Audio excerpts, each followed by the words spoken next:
वैवाहिक जीवनात पती पत्नीत वाद होणं स्वाभाविक आहे. काही वेळा अशा वादातून गंभीर गुन्हे घडतात.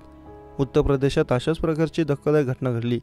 किरकोळ कारणावरून पतीने पत्नीचे गळा चिरून हत्या केली. या प्रकरणी पोलिसांनी आरोपीला अटक केली असून पुढचा तपास सुरू आहे. मृत महिलेच्या भावाने या प्रकरणी पोलिसांत तक्रार दिली होती. या प्रकरणाची सविस्तर माहिती आपण जाणून घेऊयात.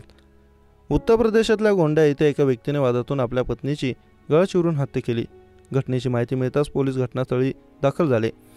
त्यांनी मृतदेह ताब्यात घेऊन शवविच्छेदनासाठी पाठवला आणि प्रकरणाचा सखोल तपास सुरू केला.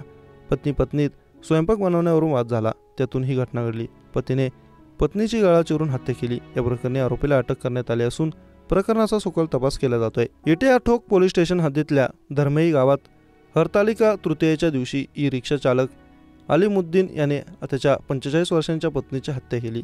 आरोपी त्याच्या पत्नीसोबत शेतातल्या घरात राहत होता.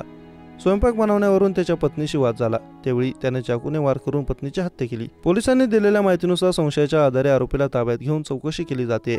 अप्पर पोलीस अधीक्षक मनोज कुमार रावत यांनी सांगितलं की स्वयंपाक बनवण्याच्या वादातून पतीने पत्नीची हत्या केली. पतीला अटक करून त्याची रवानगी तुरुंगात करण्यात आली आहे. दरम्यान फील्ड युनिट आणि डॉग स्क्वॉडला घटनास्थळी पाचारण करून पुरावे संकलित करण्यात आले. मृत महिलेचा भाऊ खलीलने दिलेल्या तक्रारीच्या आधारे इटियाठोक पोलीस स्टेशनमध्ये अज्ञात व्यक्तीविरुद्ध गुन्हा दाखल करून पोलिसांनी तपास सुरू केला. त्यावेळी सर्व घटनाक्रम उघडकीस आला. या प्रकरणी पोलिसांनी मृत महिलेचा पती अलीमुद्दीनला ताब्यात घेतला आहे. चौकशी दरम्यान त्याने गुन्ह्याची माहिती दिली. या प्रकरणी पोलीस सखोल तपास करतायत.